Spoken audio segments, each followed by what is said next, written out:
Tim's lost a lot over the past year. While overseas for his mum's funeral, his cars were stolen and thousands of dollars in speeding fines were racked up. You'd think it's an easy fix, but no. And now he's lost his licence and been stood down from his job. Tim and Monique are victims of crime. And to make matters worse, now they're victims of bureaucracy. I'm drained, tired, mentally exhausted, I feel like I'm just on the verge of just shutting down. The couple has been stung by a series of speeding tickets, only neither of them were behind the wheel or even in the country at the time of the hooning.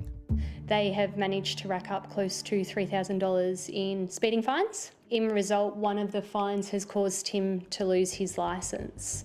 They were travelling in the US and Canada when their cars were stolen from their home in Melbourne's northern suburbs and used to joyride across the city. It feels, gross that someone was in our house, in our area, going through our things.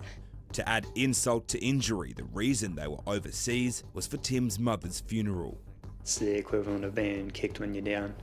To sort of just get a call on the day just saying that she's, gone was just... Day of the funeral, and memorial. To get that call saying you've been done over, it's just like, come on. Can't you just let us breathe? Tim works in healthcare, transporting sick patients, and is training to become a paramedic. He needs his licence to work. Without it, he's been stood down, and his dream job's in jeopardy. I just want common sense to prevail. I want my licence back. I want to go back to being a provider for my family. I want to be able to do what I have to do as a father for the kids and for Monique as well. And I want to be able to sort of just continue focusing on the goals that I've got in life, which is I want to be a paramedic. They filed a police report on their stolen cars in a bid to overturn the fines, but the couple say the paperwork was processed late by Fines Victoria, missing the 28-day deadline.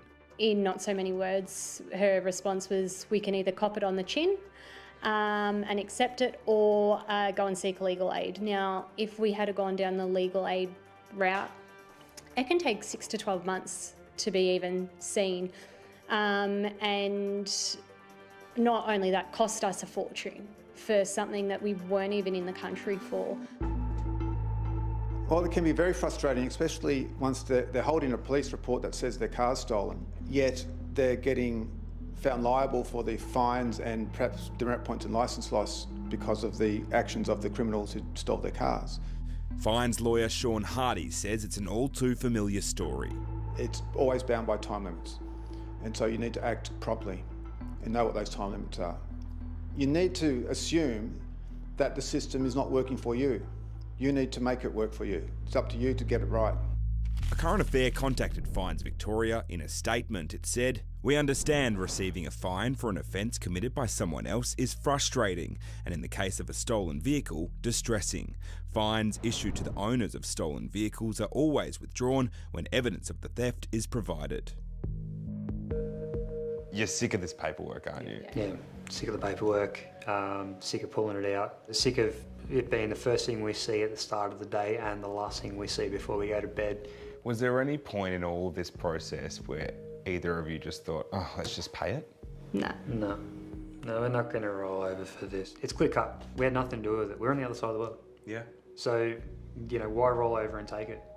Monique and Tim want Fines Victoria to help them. I just want my licence back. I've got a job to do.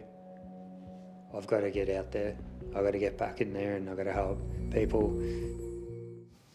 Well, we do have some great news for Tim. Fines Victoria is giving him his licence back and dropping those fines.